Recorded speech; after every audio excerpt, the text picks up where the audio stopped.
అది కూడా election commission guidelines ప్రకారం ఎలక్షన్ కమిషన్ మార్చమంటేనే. సో ఇవన్నీ కూడా ఒక్కసారి మనం కూడా అర్థం చేసుకోవాలి.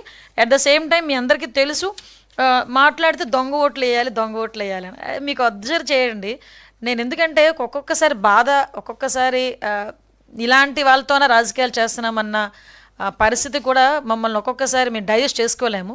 ఎందుకంటే లాస్ట్ కుప్పం ఎలక్షన్స్ దగ్గర నుంచి, తిరుపతి బై ఎలక్షన్స్ దగ్గర నుంచి, మనకి ఎమ్మెల్సీ గ్రాడ్యుయేట్ ఎలక్షన్స్కి కూడా మనం అబ్జర్వ్ చేసుకుంటే, గ్రాడ్యుయేట్ కాని వాళ్ళని 10th క్లాసు చదివి ఫెయిల్ అయిన వాళ్ళని కూడా ఆ రోజు ఓట్లు వేయడానికి బస్సుల్లో దింపిన సందర్భాన్ని నేను ఈ టైంలో గుర్తు చేయాలి. అటువంటి సంఘటనలు ఇక్కడ ఎక్కడా జరగలేదే, ఎక్కడ కూడా కనీసం ఒక్క ఓటు కూడా గల్లంత అవ్వలేదే. మీరు ఒక్క ఓటు గల్లంత అయిందని చెప్పి చూపించమనండి, ఎక్కడ ఒక్క ఓటు కూడా గల్లంత కాలేదు. యాజ్ పర్ గైడ్లైన్స్ ప్రకారం, ఎలక్షన్ కమిషన్ గైడ్లైన్స్ ప్రకారం వచ్చిన ఓటర్లు అందరూ అందులోనే ఉన్నారు. మేము ఓటర్లను ఎక్కడ ప్రలోభ పెట్టలేదు. ఈరోజు నిజంగా పులివెందులలోని ఓట్లు వేయటానికి వాళ్ళకి ప్రజాస్వామ్యబద్ధంగా వాళ్ళకి నచ్చిన వాళ్ళకి ఓటేయడానికి ఈరోజు సిద్ధంగా ఉన్నారు. వాళ్ళు కూడా ఆలోచిస్తున్నారు. ఒక బాబాయిని చంపిన వాడికి మేము ఓటేయాలా, అతను ప్రపోజ్ చేసిన ఆ వ్యక్తికి మేము ఓటేయాలా అన్నది కూడా వాళ్ళు ఆలోచిస్తున్నారు. మొన్న రాఖీ పండుగ అయింది, 2 చెల్లెళ్ళు ఉన్నారు. 2 చెల్లెల్లోనూ కూడా ఒక చెల్లి కూడా వెళ్ళి రాఖీ కట్టే పరిస్థితి కూడా కనిపించలేదంటే, ఆ చెల్లెల్నే భయపెట్టే పరిస్థితిలో ఉన్న వ్యక్తి, బలపరిచిన వ్యక్తికి మేము ఓటేయాలా అన్న ఆలోచనలో పులివెందుల ప్రజలు కూడా ఉన్నారు. ఈరోజు మనం ఆలోచన చేసుకుంటే, అంటే తల్లి మీద చెల్లి మీద కూడా ఆస్తి కోసం కోర్టుకెక్కిన మనిషికి మనకి ఏం న్యాయం చేస్తాడని అతను బలపరిచిన వ్యక్తికి ఓటేయాలన్న ఆలోచనలో వీళ్ళు కూడా ఉన్నారు. అంటే నేనేమంటానంటే, ఇప్పుడు మీరు కూడా అబ్జర్వ్ చేసుకోవాలి ఒకసారి. మనం ఈరోజు ప్రజాస్వామ్యబద్ధంగా పనిచేస్తున్న ఇప్పుడు జరుగుతున్న ఈ ఎన్నికల్లో అవి జరుగుతున్నాయి, ఇవి జరుగుతున్నాయని ఊహాగానాలు చేసేసి ఎక్కడెక్కడో అంటే మేము గవర్నర్ని కలుస్తాం, కలవండి, మంచిదే, మీకున్న హక్కు ప్రకారం మీరు గవర్నర్ గారిని కలవాలి, గవర్నర్ గారికి రిప్రజెంటేషన్ ఇవ్వండి, ఫ్యాక్ట్లు మాట్లాడండి. బయటకు వచ్చి కూడా ప్రజల్ని మభ్యపెట్టే విధంగా మాట్లాడొద్దు. మీరు మాట్లాడిన ప్రతి దానికి సమాధానం మా దగ్గర ఉంది. మళ్ళీ చెప్తున్నా, ఎలక్షన్ బూతులు మార్చారని నాకు విషయం ఏంటంటే, అవినాష్ రెడ్డి గారు కూడా చదువుకున్నారు, 2 సార్లు ఎంపీ చేశారు, ఆయనకి ఎలక్షన్ రూల్స్ తెలుసు. పోలింగ్ బూత్ మార్చడంలో ఎవరి ప్రమేయం ఉంటుందన్న సంగతి ఆయనకి కూడా తెలియాలి. జగన్మోహన్ రెడ్డి గారు ఎంపీగా చేశారు, ఒక సీఎం చేసిన వ్యక్తికి ఎలక్షన్ పోలింగ్ బూతులు మార్చాలంటే ఏం చేయాలి, ఎలా జరుగుతుందన్న సంగతి తెలియదా?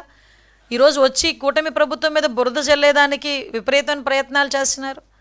నేను ఒకటే చెప్తున్నానండి, ఈరోజు ప్రజాస్వామ్యబద్ధంగా జరుగుతున్న ఈ ఎలక్షన్లో కంపల్సరీగా ప్రజలందరూ కూడా స్వచ్ఛందంగా బయటకు వచ్చి వాళ్ళు నచ్చిన వ్యక్తికి ఎన్నుకోవడానికి సిద్ధంగా ఉన్నారు. అట్ ద సేమ్ టైం మీ అందరికీ తెలిసిందే, ఈరోజు జగన్మోహన్ రెడ్డి గారికి పాస్ట్ ఎక్స్పీరియన్సెస్ కొన్ని ఉంటాయి. అంటే ఇలా చేసాం కదా, మళ్ళీ ఇలా చేస్తారేమో అన్న ఎక్స్పీరియన్సెస్ కొన్ని ఉంటాయి. దాని నేపథ్యంలో అయినా ఆయన ఎక్కువగా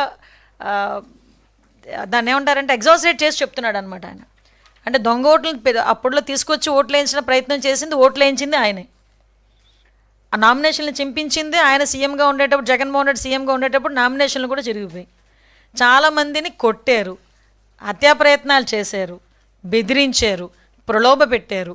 ఇవన్నీ జగన్మోహన్ రెడ్డి తాలూకా నైజాలు. మేము ఈరోజు ప్రజాస్వామ్యబద్ధంగా ఎలక్షన్స్ నిర్వహిస్తున్నాం, దీనిలో ఎటువంటి అపోహలు పడాల్సిన అవసరం లేదు. ప్రజలందరూ స్వచ్ఛందంగా, పులివెందుల ఒంటిమెట్టలో ఉన్న ప్రజలందరూ కూడా స్వచ్ఛందంగా వచ్చి వాళ్ళకి నచ్చిన వ్యక్తికి ఓటేసుకునే హక్కు, ఆ అవకాశం కూడా గవర్నమెంట్ కల్పిస్తుంది. దానికి సంబంధించిన భద్రతా చర్యలు అన్నీ కూడా తీసుకున్నాం. ఎక్కడ కూడా ఎటువంటి ఇన్సిడెంట్స్ జరగకుండా మేము అన్ని ప్రికాషన్స్ తీసుకున్నాం. ఏమని సార్ దౌర్జన్యాలు అంటే నాకు అదే అర్థం కానిది ఏంటంటే, అసలు ఈ దాడులు చేయటం, దౌర్జన్యాలు చేయటం వైసీపీ వాళ్ళ డిఎన్ఏ అండి. వైసీపీ వాళ్ళ డిఎన్ఏలో అది ఉంది. దాడి, దౌర్జన్యం, వినాశనం, అవినీతి, ఇదంతా వైసీపీ డిఎన్ఏలో ఉంది. నేను దాని గురించి మాట్లాడలే. ఈరోజు ఒకటి ఆలోచించండి, ఈ దాడులు జరుగుతున్నాయి, ఇవి జరుగుతున్నాయి, అవి జరుగుతున్నాయి అని చెప్పేదానికి ఎలక్షన్ కమిషన్ కూడా చూస్తుంది. ఎలక్షన్ కమిషన్కి ప్రతి ఒక్కటి తెలుసు. మీరు ఎవరి మీదైనా కంప్లైంట్ పెడితే కంప్లైంట్ మేము తీసుకుంటున్నాం, కంప్లైంట్ మీద మేము కేసు ఫైల్ చేస్తున్నాం, అన్నీ కూడా క్లియర్గా జరుగుతున్నా కూడా అక్కడ అంటే నాకు అర్థమైంది ఏంటంటే, పులివెందుల్లో ఒక ఓటమి భయం అనేది వైఎస్ఆర్సీపీకి పట్టుకుంది. సో దాన్ని బేస్ చేసుకుని బయటికి ఏదో జరిగిపోతుంది అక్కడ అన్నది చేస్తున్నారు. మీరు అబ్జర్వ్ చేశారో లేదో, ఆయన 11 సీట్లు పడిపోయిన వెంటనే ఏమైనా ఈవీఎంలు తప్పన్నాడు. అంటే ఏదో రకంగా ఎవరో ఒకరి మీద నెపం నెట్టాలి.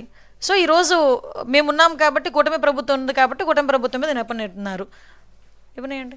అంటే మేడం, అంటే పులివెందులను ఒక 10,000 ఓట్లున్న ప్రాంతంలో తెలుగుదేశం పార్టీ కూటమి బీజేపీ, జనసేన, టీడీపీ మంత్రులు కూడా పెట్టి పనిచేస్తున్నారు అన్నది కూడా మేము ఏంటి 10,000 ఓట్లు ఉన్నటువంటి జడ్పీటీసీ ఓట్లు ఎన్నో కాదండి. మంత్రి ఇన్ఛార్జ్ మినిస్టర్ వెళ్ళకూడదా?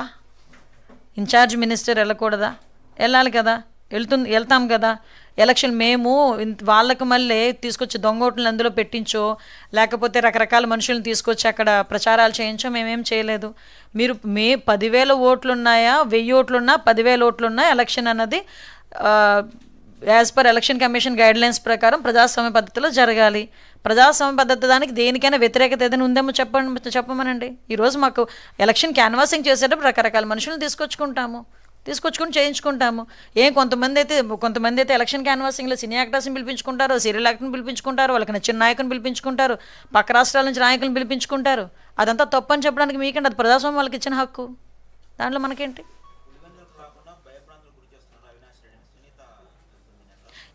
విషయం ఏంటంటే సాక్షాత్తు సునీతమ్మ సొంత చెల్లెలు బయటకు వచ్చి మొన్న నిజంగా ఇంటర్వ్యూ చూస్తే ఆవిడ బాధ ఏంటన్నది నిజంగా అర్థమైంది. ఒక తండ్రిని కోల్పోయి ఇన్ని సంవత్సరాల తర్వాత కూడా ఆవిడ న్యాయం గురించి పోరాటం చేసే పరిస్థితి. ఈ న్యాయం గురించి పోరాటం చేసే పరిస్థితి అనేటప్పుడు ఒక చిన్న లాజిక్ కూడా మనం అర్థం చేసుకోవాలి.